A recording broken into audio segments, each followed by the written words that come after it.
My name is Mark Potosny, and I'm from Independence, Pennsylvania. Brad Sims from Indian Head, Maryland. Jeremy and Felice, Oklahoma City, Oklahoma. Seth Kimbrough from Hartselle, Alabama. My name is Will Love, and I currently reside in Greenville, North Carolina.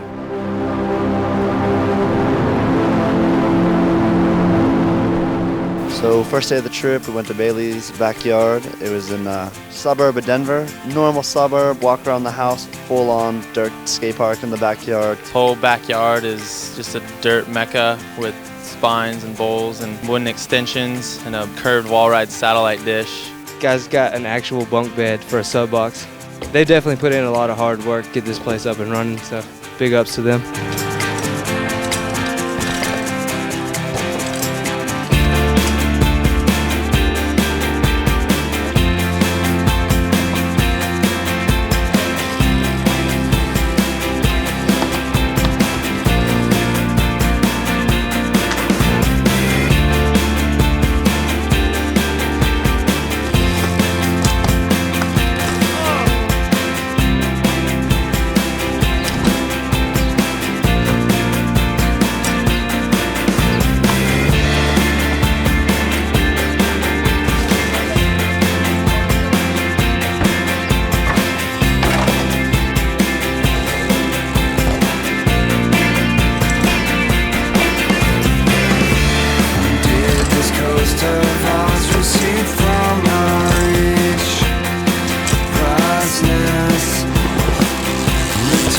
AJ's a local, he does a lot of the work there, and it shows. He rode it really well, doing some gnarly transfers.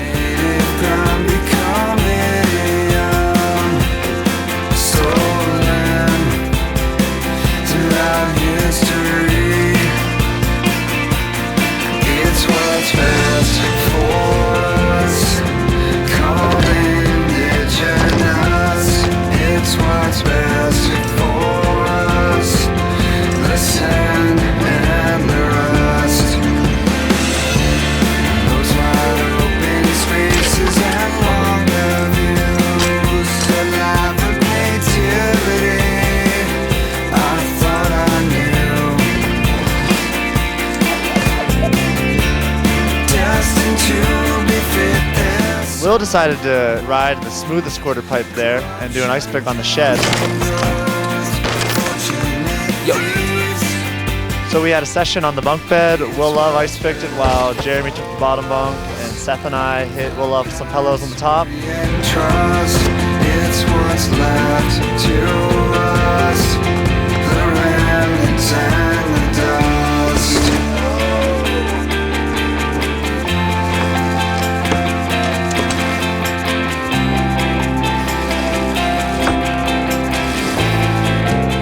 Thanks to Bailey and all the other locals for letting us ride. We had a blast, and I definitely like to go back to that place.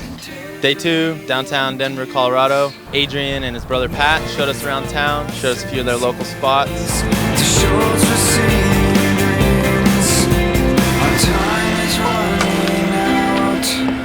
Our time is running out.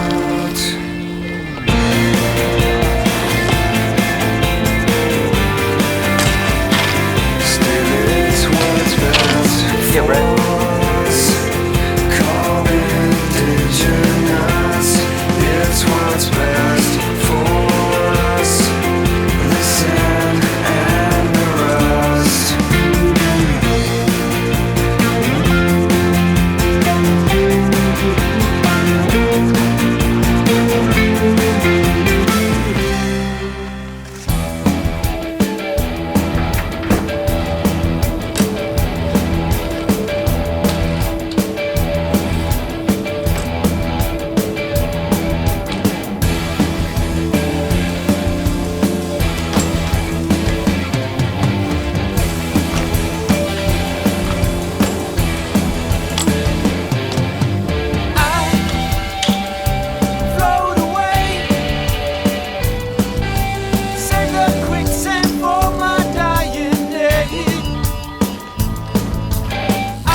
found a cool setup, just a little handicap up rail, and Will Love decided to destroy the rail and the fence after it. He did a no-hander and couldn't stop, went right through it.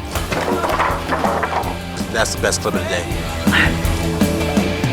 Big Red let me down. So that was pretty much the highlight of Denver.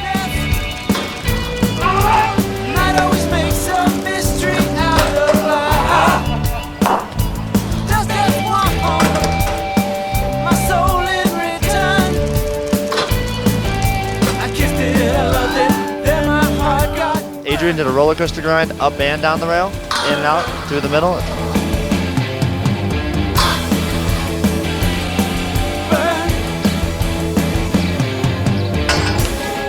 Saw Sims manual down like a 23 Sarahan rail. It didn't even look real.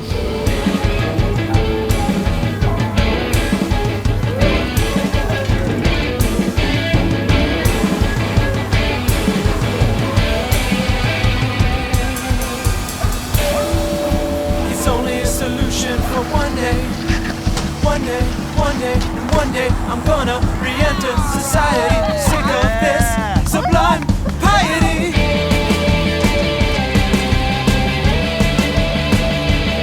And that's why I'm gonna float away. I float away, I float away, I float away, I float away, I float away, I float away.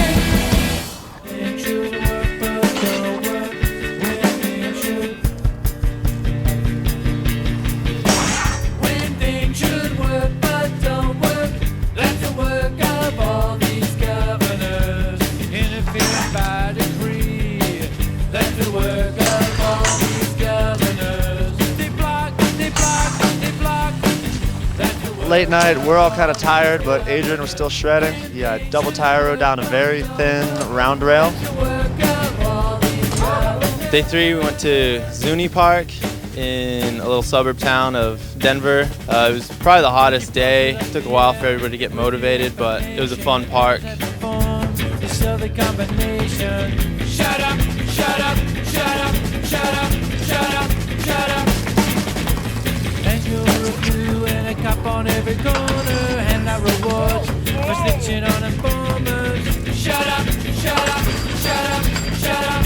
When things should work but don't work, that's the work of all these governors. When things should work but don't work, that's the work of all these governors. You're always looking after me, that's the work of all these governors. They walk, but never for the distance, that's the work of all these governors.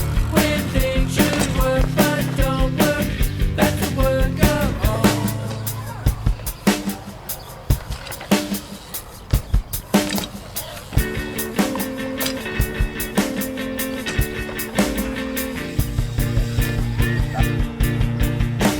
So we won't wait, we can't wait for all you governors.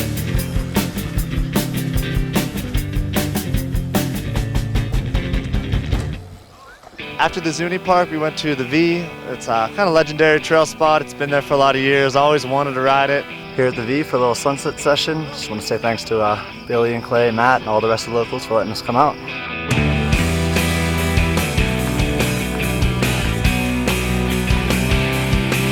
I'm free.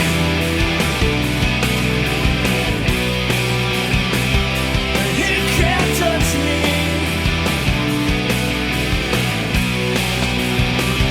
6 feet down.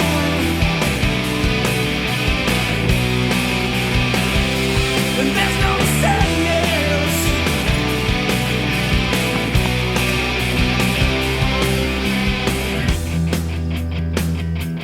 Hands and heads for old Acosta.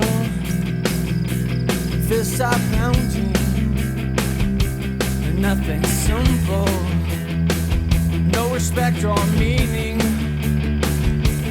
Why the screaming when he's gone? Burn the house down.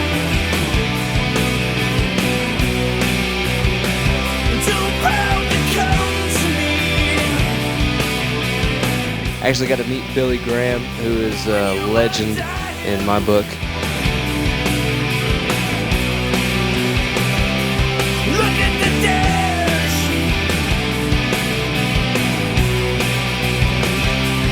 Now you're frying. Hands and heads full. Old and hostile. Sims decided to throw down some money that he couldn't make it through the set the first try. $50 for me to make it through the section, first try. He was claiming he could, so we threw in some cash to see what he had. I don't ride trails that often, but we'll see what happens. He cased the first jump and pretty much just flew to pieces on the second. We gave him one more chance, pretty much half the price. Ripped his pants and got a little scrape on his knee. Dirtied his bike, so I don't think he was too psyched, but it was fun. It was some doo-doo.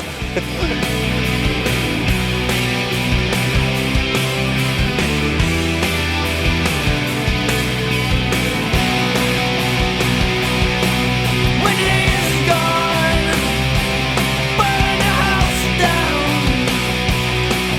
On the fourth day, we ended up in Boulder. We got up to ride, I think it was about 7 o'clock, and I actually haven't gotten up that early since I was probably 10. Burn the house down. When he's gone, burn the house down. When he's gone, burn the house down. When he's gone.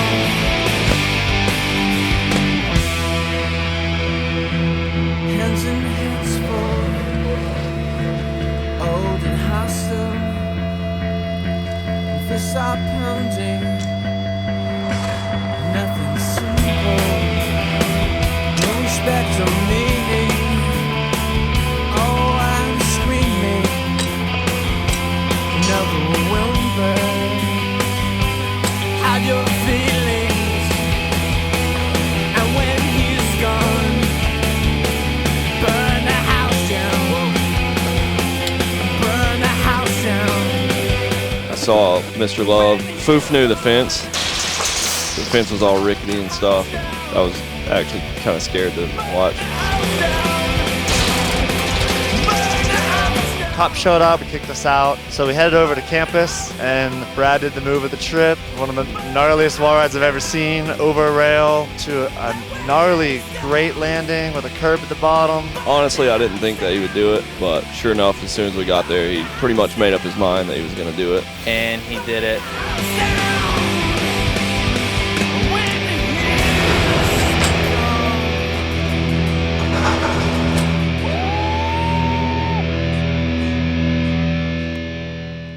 Pretty much spent the rest of the day driving to Albuquerque. We met up with Nate and Wes from Albuquerque. They took us to this ditch. It was really windy, it was hot, and there's thorns were everywhere, but it was fun.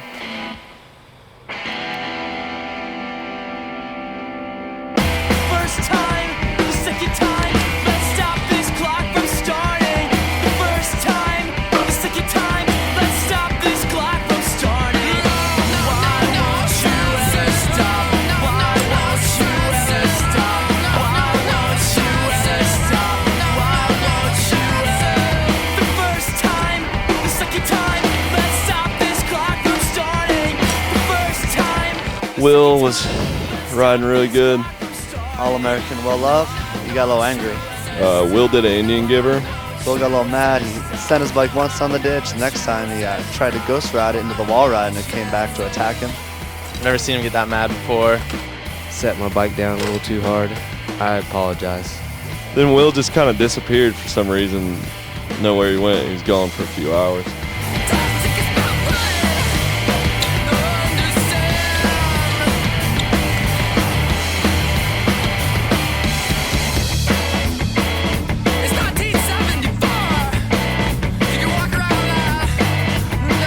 We got about 10 flats. I got 4 flats.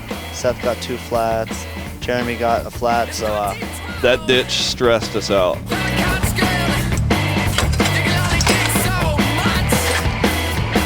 270 tire tap to ice to hop back over without a peg. Good job, Mark.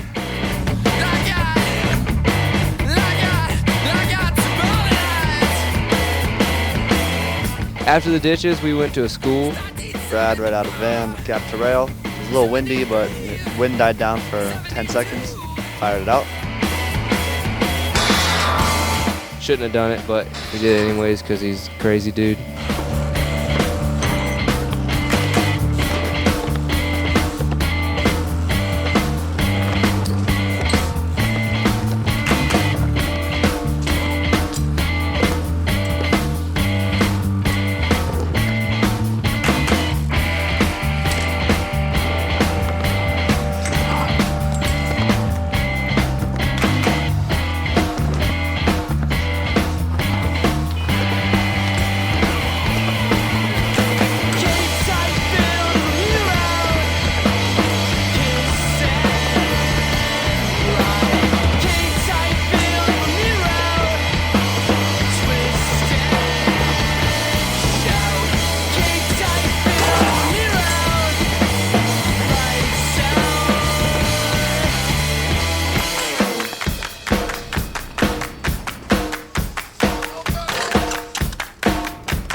Day 6, we showed up at the Alamosa Skate Park, which is basically a full-on street setup, nothing but rails, stairs, ledges, hips. It really felt like street riding because it was one of those setups where you got there and it looked really good. It didn't all work, so it really did feel like street riding.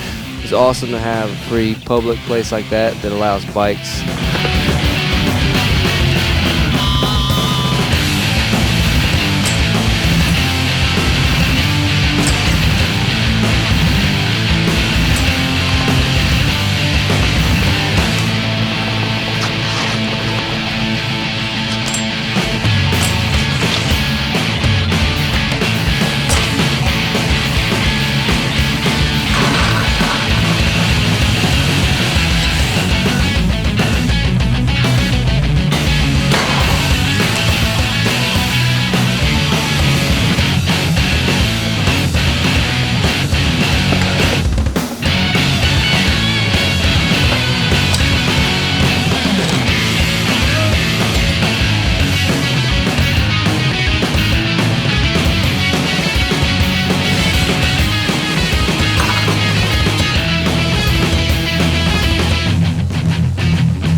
Hello friends, my name is Brian Koczynski. I'm 26 years young. I'm originally from Neenah, Wisconsin, and currently live in Chicago, Illinois. Booyah.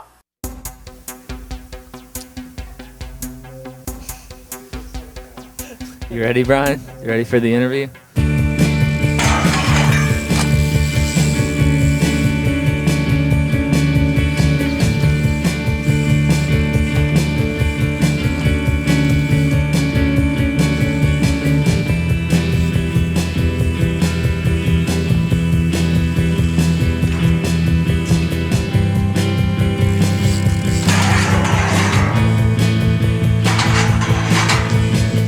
Every rider has that moment when it clicked in our heads that we knew that this is BMX. What was it for you, that moment that it clicked for you, that you knew that BMX is for me, I'm hooked for life? The thing that hooked me to BMX was that it didn't come to me very easily. Some other sports, like baseball, soccer, hockey, football, they all came somewhat easy, the basics of it. And BMX to me was completely foreign, and I had the hardest time just learning how to manual, learning how to jump right, trying to take my feet off, simple things like that. So the fact that it was such a challenge and that I really had to work for everything that I learned and everything that I did, that's when BMX really clicked for me, when I started to learn tricks, even if it took me a million tries, or when I started to overcome things like that, that's when BMX really clicked. I'm sure a lot of people want to know, what do mom and dad think about all this wild BMX stuff? They definitely weren't too psyched on BMX at times, and that's understandable. BMX isn't like other sports where you can easily go watch, like when I played hockey, for example, my parents were always really supportive and would go watch my games and stuff like that.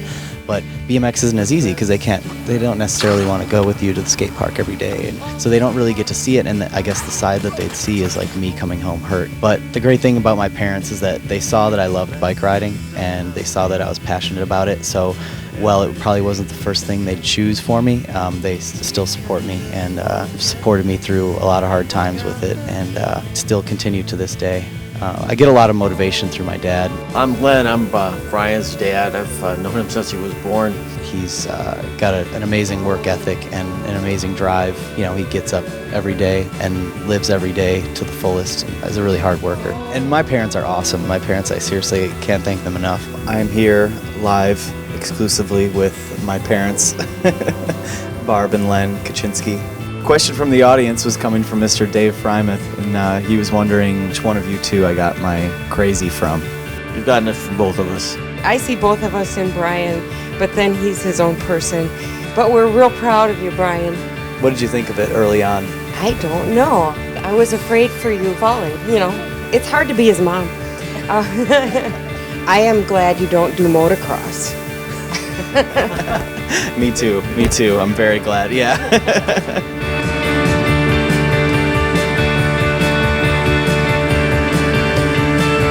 Growing up, who are some people that you looked up to when you first started out riding?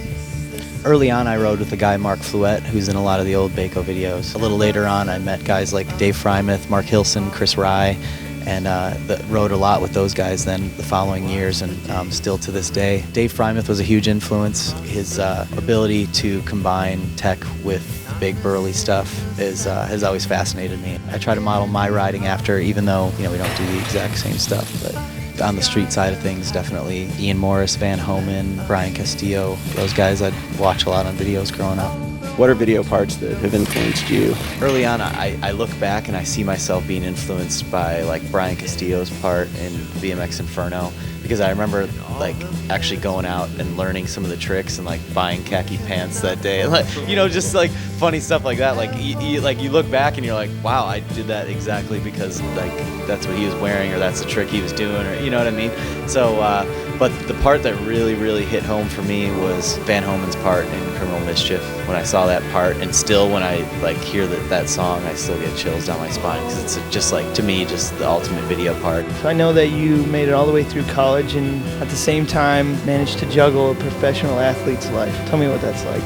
It wasn't easy, but something that just takes a lot of time and I guess dedication to both, because you don't want either one to lack. But I can distinctly remember a time, actually even saying, man, I don't want to go to college now. I want to travel and ride my bike, and I'm really glad I did in retrospect. And I wanted to go to college not only for the education but the experience, and it's just another one of those things that I want to experience as much as I can in life in general, and I don't want to limit myself to certain experiences. And since I had the opportunity to go to school, I had good grades and had worked towards it, I went for it. And it was not easy to ride and go to school at the same time, but in the end I'm glad I did it. I made some great friends and great memories at school as well.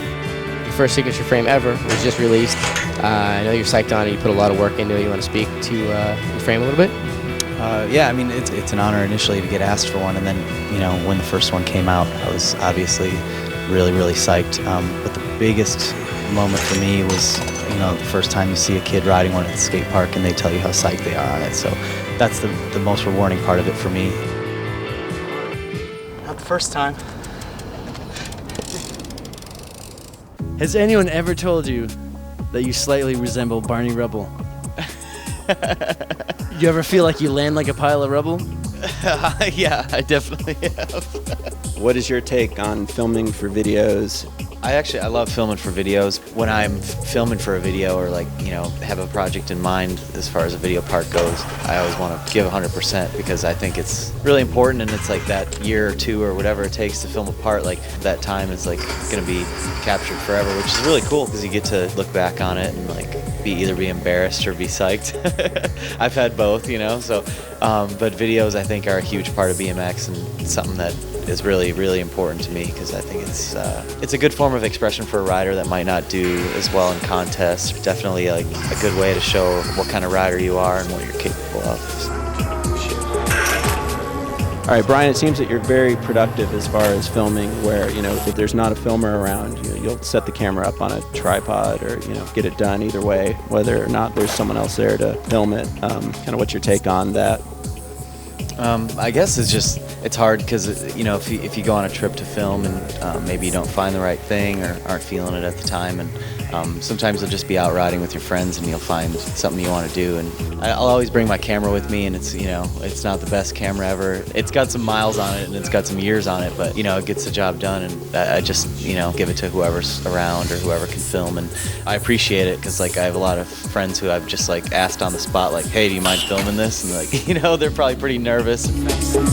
All right, Brian, in addition to some of the most amazing video parts, you've also had some wild crashes, but you always get back up for more. What is your secret? Basically, I just try to stay focused. As long as my body's still in one piece, I just keep trying. You've been called a hucker before, and I know personally that you didn't like that. Why don't you think you're a hucker? Because I think that hucker just implies luck, and I don't think that I really rely on luck to get things done. I think because you have no luck. Yeah, my luck ran out a long time ago. But no, I honestly think that everything that I do or try, there's something I've done similar to it or built up to it.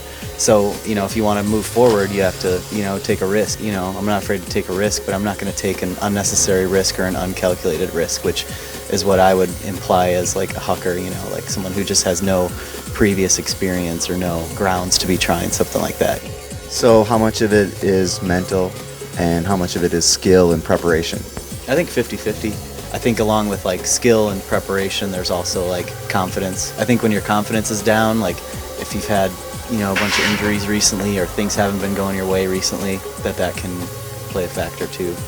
How do you seem to bounce back? Actually, you don't bounce back from injuries. You just ride while injured. So you never actually stop. I mean, how does that not mess with your head? I don't think I ride while injured too often. He is lying to you right now. I don't think that my body has felt normal for a long time, there's always something nagging or something, but nothing you can't put past you. But do you talk yourself out of things? What actually stops you from doing the things I know are in your mind? When I see something big that I want to do or, a big rail, if I honestly don't picture myself getting to the bottom, I don't try it. But if it all works out in my head, I feel like at this point, I've been riding for almost 12 years, and I think that I have a better judgment each time I do something like that, whether the next thing is possible, How do you know when it's time to just walk away and where you just know it's not going to happen? Sometimes when you wreck really hard, the picture in your head of you pulling it goes away, and if that goes away, then it's probably time to call it quits. But if it's still there, then give it another shot. So that's usually my guideline, and sometimes it goes my way and sometimes it doesn't. The average NFL quarterback retires after 6 concussions. How many times would you have retired by now? I don't know. I don't know what counts as a concussion, but I definitely would have. Stars, Brian, if you see stars. All right. Yeah, I would have had a number of careers by now. Most people get to see the highlights of Brian Kaczynski, all the crazy tricks and the things that he does, but every once in a while you get stuck with getting hurt, and when Brian comes home, you're the one that gets to see him hurt every time. How are you able to deal with that?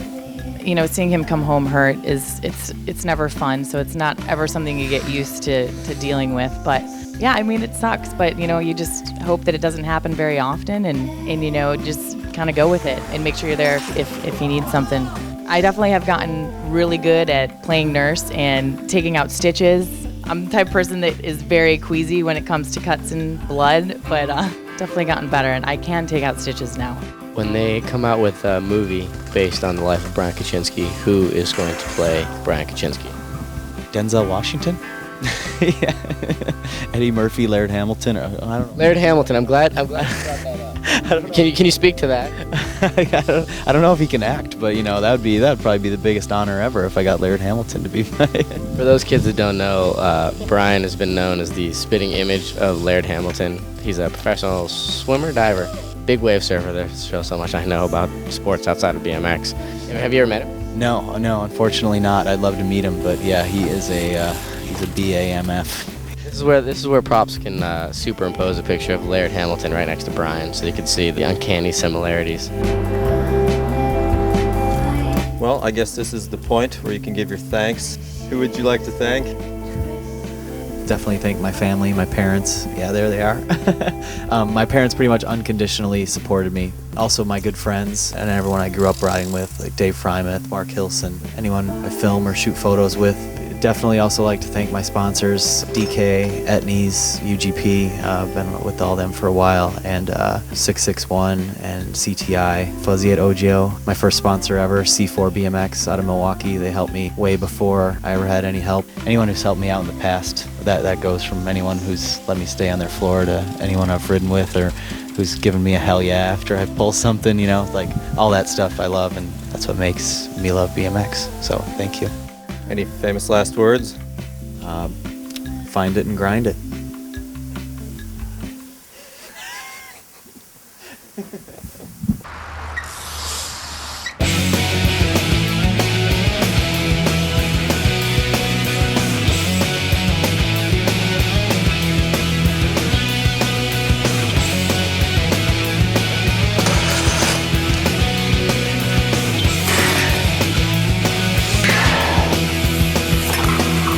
How do I still want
It's not all rock star life for BMX pros.